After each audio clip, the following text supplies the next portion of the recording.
Scan now. Meet Sovi, your new AI study buddy. Finding inflection points for the second derivative is actually super fast if you know the secret trick. Let's solve this calculus problem together right now.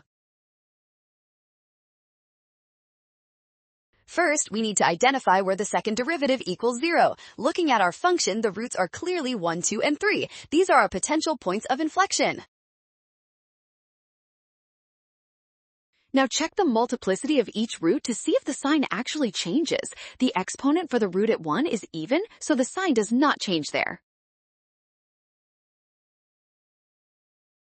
However, the exponents for 2 and 3 are odd, meaning the sign flips twice. That gives us exactly 2 inflection points, making option A correct. Well done! Scan the code. You can learn better with Sovi. Watch signs carefully. Trust given exponents to find where the concavity actually changes.